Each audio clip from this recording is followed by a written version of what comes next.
And so our message today will come from John chapter 8, verse 31 to 37.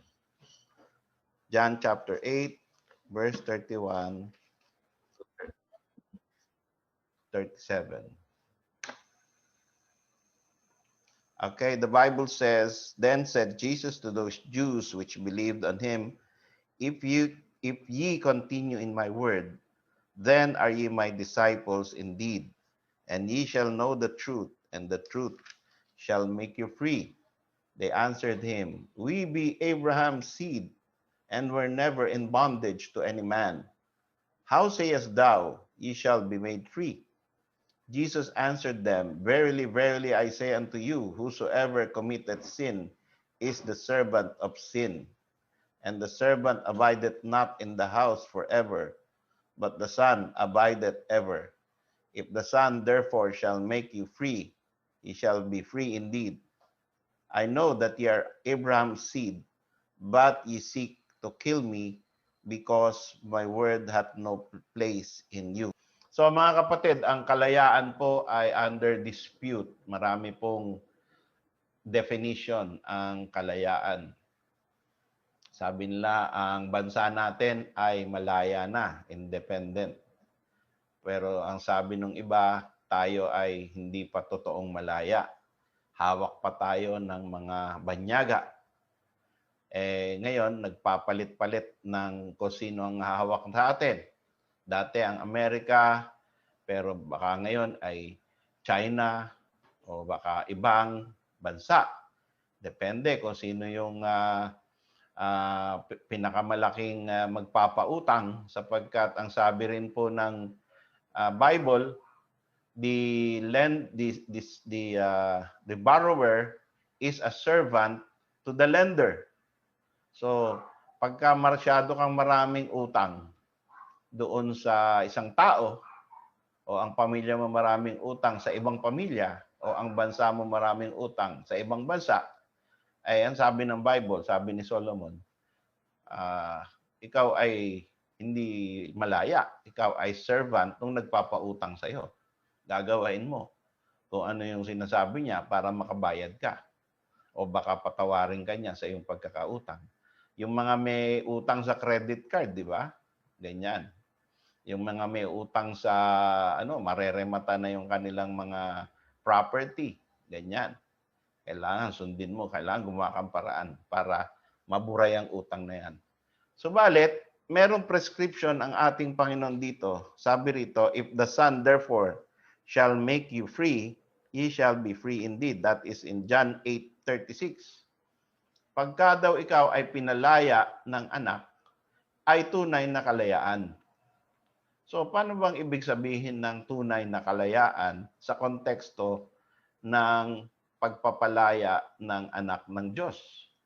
Yan ang kailangan nating malaman. True freedom. So, nag-umpisa po ang kwento na ito o ang paghahayag ng katotohanan na ito sa verse 31.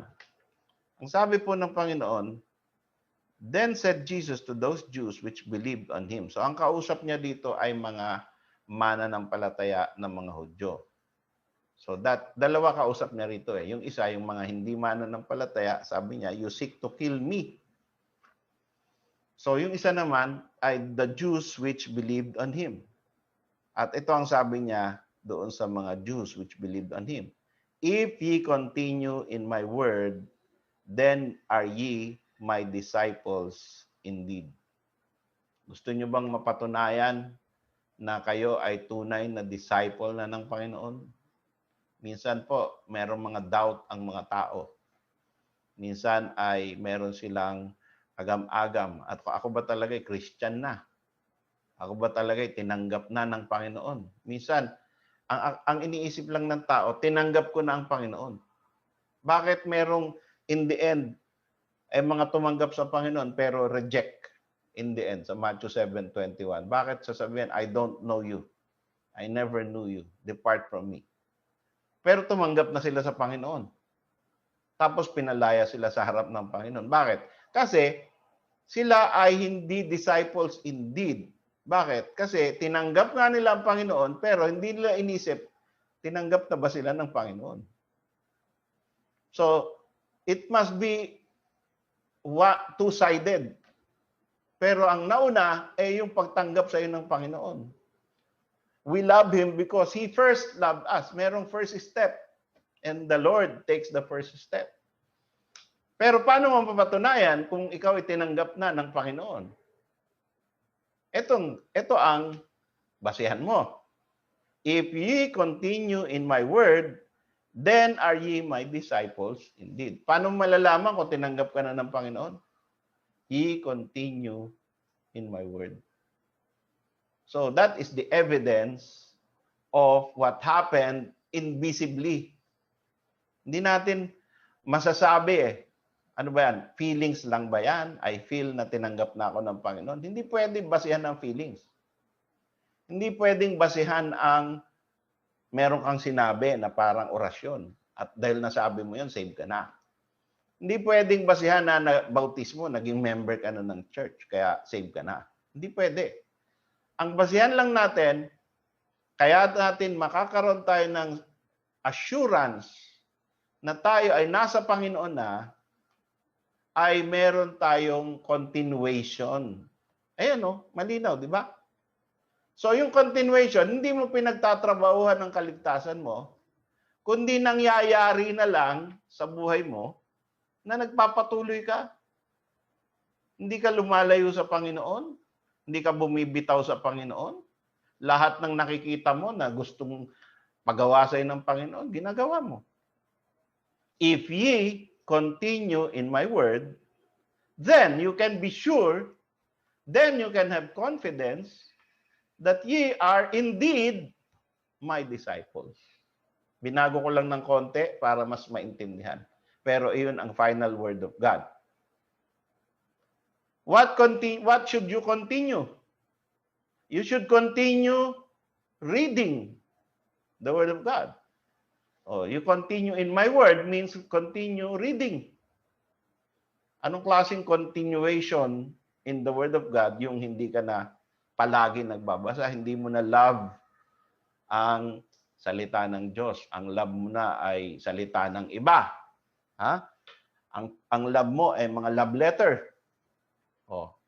Ang love mo ay mga tungkol na sa ibang klaseng mga reading materials or viewing materials. So, pagka ikaw bumitaw sa reading of the Word of God at wala ka ng hilig sa Word of God, nawa ay walang mangyaring ganyan sa ating kapaligiran, sa ating church. Pero kung mayroon man, ay hindi mo na pwedeng sabihin, you are a disciple. Bakit titigil? Bakit ka tumigil? Kung meron ka man pagtitigil, babalik at babalik ka. Ibabalik ka ng Panginoon. Yung mga tumitigil, kung totoong mga disciples yan, binabalik ng Panginoon. Parang tumigil ka sa pagkain ng kanin. No? Kung Pilipino ka, tumigil kang magkanin. Alam mong nangyayari? Sasabihin mo, after a while, namimiss ko ng kanin, magkanin ulit tayo. Dito, tumigil kami magkanin .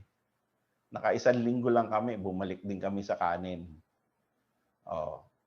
Di ba? Namimiss mo . Kasi Pilipino ka. Ngayon, tunay kang Pilipino.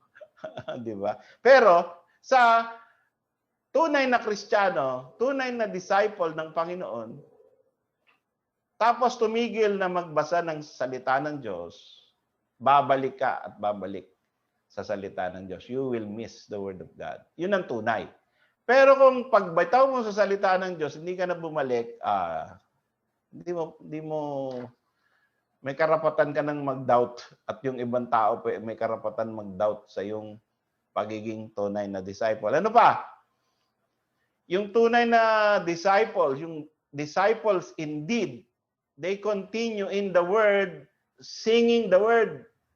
They are not just continuing reading the word, they continue singing the word. Kanina po may nag-practice dito. They are singing the word. And I'm very much blessed to have members who love to sing. We have members of our church who love to sing the word. Another one is to share the word. Yun ang continuing in the word, di ba? You read the word, you sing it, and then you share it. Yan ang tunay. Disciples indeed. Another one is giving so that the word will propagate. You continue in giving what you have in order to propagate the word and help others who preach the word to preach, to keep on preaching the word. When we stop giving, we make it harder for those people. We make it harder for the church to spread the word. Ano pa? You live the word. Halatang halata sa buhay mo na nagpapatuloy kang mabuhay ayon sa salita ng Diyos. Hindi puro salita lang, puro daldal lang, puro basa lang. Pero yung buhay mo hindi compatible doon sa salita ng Diyos. Ikaw ay mayroong sacrificial life. No? Hindi wanton life. Alam niyo wanton? Hindi yung mami, no? Wanton mami. Lang alam niyo wanton mami. Pag sinabing wanton, ibig sabihin, palasak or walang pigil. Walang pigil sa'yo na kung anong gusto mong gawin. Talagang parang layaw, no? Laki sa layaw. Walang kung anong gusto mong kainin, kakainin mo. Kung anong gusto mong gastusin, gagastusin mo. Kung saan ka pupunta, pupuntahan mo. Wala kang iniisip na baka magalit ang Panginoon, baka hindi ito biblical, baka mapasama ang testimony ko. Wala kang iniisip na ganun. Basta ginagawa mo kung ano yung gusto mo. Laki sa layaw. So, hindi po ganun ang disciples or disciple ng Panginoon. It is a sacrificial life. You continue listening to the word. You're not only reading, living, singing, witnessing, sharing, giving, living, sacrificing. You listen. Gaya ng ginagawa natin ngayon. Praise God. And I know, meron pa mga ibang mga kapatid natin na nasa Facebook Live nanonood ngayon. Praise God for you, brethren. Continue listening to the word and continue attending so that you can encourage, no, exhort one another in the word. Nag-a-attend ka ng church, namimiss mo ang church dahil gusto mo makakita ka face to face ng mga Christians, mga disciples na kagaya mo. At kaibiganin sila at pakita mo sa kanila ng pag-ibig mo. You continue praying in the word. You know, when you pray a biblical prayer and fulfill the word of God by praying. Okay? And then you continue denying what is against the word. Hindi mo pinapatulan yung mga laban sa salita ng Diyos. So yan po ang mga bagay na ginagawa ng isang tao na continue. And anong sabi ng Panginoon? If ye continue in my word, then are ye my disciples indeed. So, wala tayong magiging doubt. Kung yan, halos automatic yan nangyayari sa mga tunay na disciples. Lahat ng sinabi ko. Kahit hindi mo tandaan, kapatid. Kahit hindi mo isulat. Kahit maganda isulat nyo, no? Maganda isulat. Maganda matandaan. Pero kahit di mo tandaan, nangyayari sa buhay mo yun. Kasi disciples ka nga talaga eh. You're my disciples indeed. So you are abiding in the Word of God. And this is what is happening to you. Pagka hindi po nangyayari yan, then tanungin mo ang Panginoon. Why? Lord, bakit parang tinatabangan ako sa salita mo? Bakit tinatabangan akong umattend? Bakit tinatabangan akong umawit? Bakit parang hindi hindi bukal sa puso ko na magbigay? Bakit parang tamad na tamad akong mag-share? Bakit wala akong prayer life? Pagka ganyan, kapatid, no? Baka fake ang nangyari sa'yo. Baka sumakay ka lang. Baka pinagbigyan mo lang yung kaibigan mo o magulang mo. Dahil walang indikasyon na ikaw ay totoong disciple. Dahil hindi nagpapatuloy ang puso mo. Puso po yan eh. Hindi po yan yung, itong mga sinabi ko, puro galing sa puso lahat yan eh. Hindi yan hindi yan yung performance of duties. Number 1 duty, 2, 3, 4 duty. Hindi po dinumero yan eh. This is something that happens in your life because your heart is centered and satisfied in Christ. Yun po ang No? Kumbaga parang humihinga ka, kumakain ka. Hindi mo na kailangang utusan yung sarili mo, kailangan kumain. Hindi. Pag may nakita kang pagkain, gusto mo kainin. Ganon din yung pagiging disciple. Pag may nakita kang word of God, gusto mong basahin, awitin, ibahagi, at lahat ng sinabi ko. No? Automatic. So pag hindi, tinatamad ka, So those who continue in the word shall know the truth, and the truth shall make you free. Ayun ang sabi, sa verse 32. Ye shall know the truth, and the truth shall make you free. Yun ang palang nagpapalaya. Ikaw ay magiging malaya na sa doubt, sa fear. Hindi ka na matatakot na baka unsave ako, baka sa impyerno ako, baka hindi ako totoo, baka kamali ako ng religion or church. Mawawala sa iyo yun. Because nalaman mo na yung katotohanan na you are a disciple of Christ. At nalaman mo how it feels and how it looks and how it appears when yung puso mo, tinitibok niya si Kristo.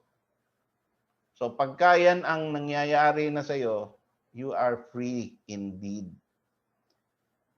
You shall know the truth, and the truth shall make you free. Yan. So meron pong second set of Jews dito na nagpo-protest. Yun ang nakakaawa, no? Laging may dalawa. Pag nagpipreach ka, laging may dalawa nakikinig sa'yo. Yung isa, yung tumatango, natutuwa, at gustong-gusto, nabe-bless, nagkakaroon ng increase in knowledge, nagkakaroon ng increase in appreciation of God, in love for the church, the brethren, and the Lord. Yan ang one side of the listeners. But the other listeners, even the Lord, have to endure that always when He preaches, there are two kinds of listeners. And these listeners are the people who protest. Ang sabi nila, we are Abraham's seed, and we're never in bondage to any man. How sayest thou, ye shall be made free? Parang naasar. Di ba? Isipin mo, no? Nagpipreach ang Panginoon ng truth para magkaroon ng blessing yung mga tao. Wala naman siyang ibang intensyon, kundi magbigay ng katotohanan at magbigay ng kalayaan. Sino ang ayaw niyan? Lahat gusto niyan. Pero sa kanyang preaching, may naiinis.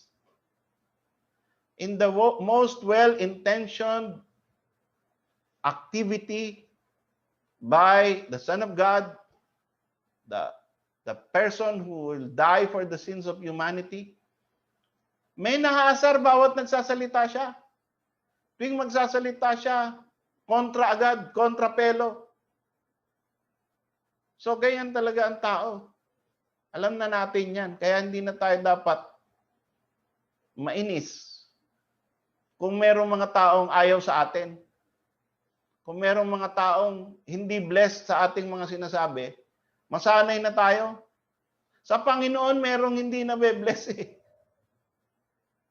Of all the people in the world,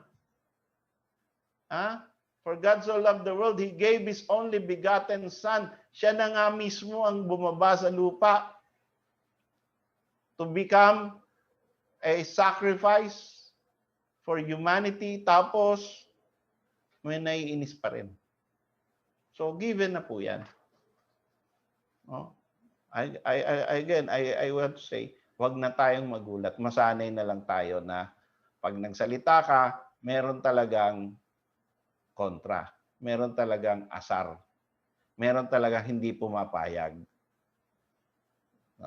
Laging meron ganyan. So ito, anong sabi? Diba? Anak kami ni Abraham.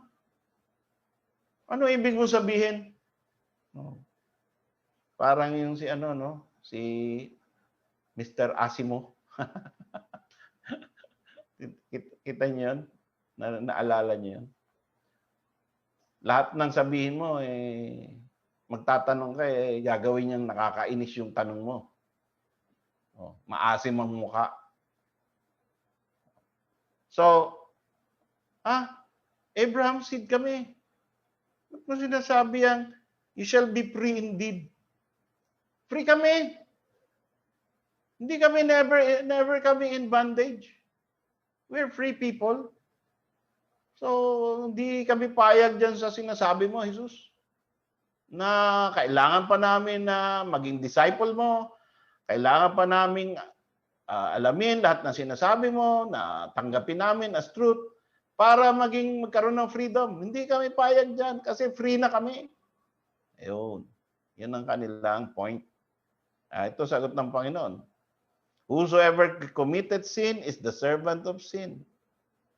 And the servant abideth not in the house forever, but the Son abideth ever. Kailangan kumapit kayo sa akin kasi ako nandito lagi sa bahay ng Diyos, ng Ama. Yan ang kailangan nyo. Yung pagka kayo ay may kasalanan, lahat naman may kasalanan, you are the servants of sin. So, lahat servants of sin. Pero yung nakakapit kay Jesus, nagkakaroon ng freedom. Kahit may kasalanan sila, pinapakawalan sila sa tanikala ng kasalanan ng Panginoon. Dahil ang Panginoon ang forever nasa tabi ng Ama. So parang, oo nga, meron kasabit. Oo nga, lahat kayo may problema. Lahat kayo mapapahamak. Kapit kayo sa akin. Para yung nakakapit sa akin, hindi mapapahamak. Parang siya yung salbabida. Lahat nalulunod. Lahat ay lulubog. Pero yung nakakapit sa salbabida, yung nakasakay doon sa lifeboat, maliligtas. Pero lahat tayo, by nature, palubog. So kailangan natin ng salbabida, kailangan natin ng lifeboat. And that is the Lord. He is the Lord Jesus Christ. Binigay niya na yung prescription. So, I know, sabi niya, that ye are Abraham's seed, but ye seek to kill me because my word hath no place in you. Yan po ang sinabi ng ating Panginoon. Alam ko na kayo ay gusto niyo akong patayin. Bakit niyo ako gustong patayin? Dahil hindi niyo matanggap yung aking salita. Alam ko na kayo ay anak ni Abraham. Pero hindi porket anak ni Abraham, ligtas na.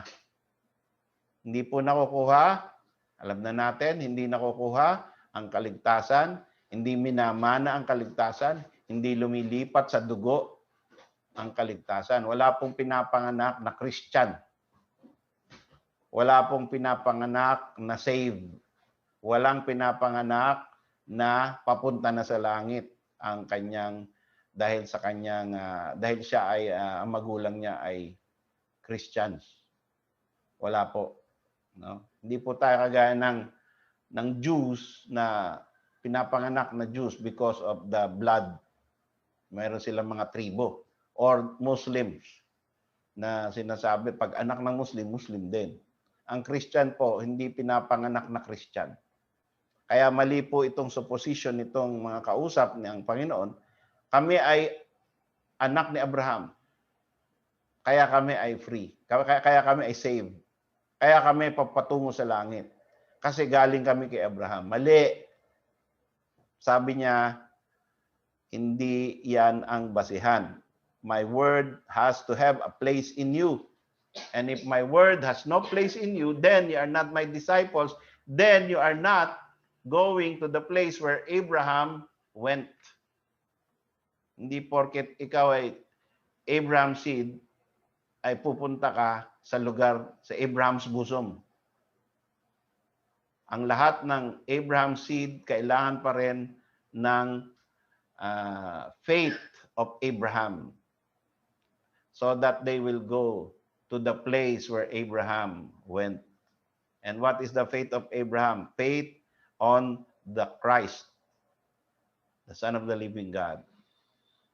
Pagka po meron yan, then you are my disciples indeed. Kaya nga, sabi ng Panginoon sa 36, if the Son therefore shall make you free, ye shall be free indeed. Mga kapatid, tandaan po natin, let us continue in the Word to prove to ourselves and to others, to the church, na disciples talaga tayo, na saved talaga tayo. Ito po ay horizontal. Alam naman ng Panginoon kung sino. The Lord knoweth them that are His. We cannot deceive the Lord. Alam ng Panginoon sino yung nilista niya. Alam ng Panginoon sino niligtas niya. Alam ng Panginoon kung sino yung kukunin niya pag pumunta siya rito. Hindi siya gaganon, teka muna. Sino nga ba yun? Alam ko ito tumanggap to eh. Ito parang hindi ito tumanggap eh. Kukunin ko ba to? Ano ba palagay nyo? Walang ganon. Walang doubt sa Panginoon. Pagdating dito niyo ng Panginoon, pag-scoop up niya ng mga believers, lahat ng totoo kuha niya. Lahat ng hindi totoo, laglag.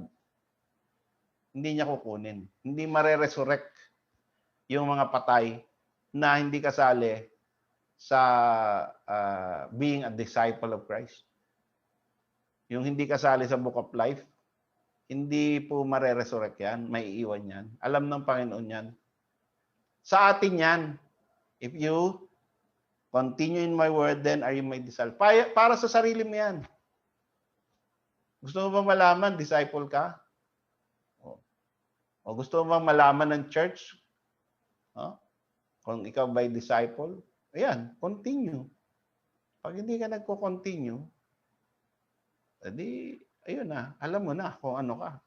Pag hindi ka, tabang ka talaga at wala ka talagang hilig, at talagang parang napipilitan ka lang na mag-church, magbigay, umawit, and lahat ng ginagawa natin dito, ang tawag doon, doing the motions. No? Parang kumikilos ka lang dahil yun ang kilos ng iba. Tinaas ang kamay sa kaliwa, tinaas ang kamay sa kanan, tinaas ang lumuhod, na tumungo, nag-pray, nagmulat, nagbukas ng songbook, sinara ang songbook,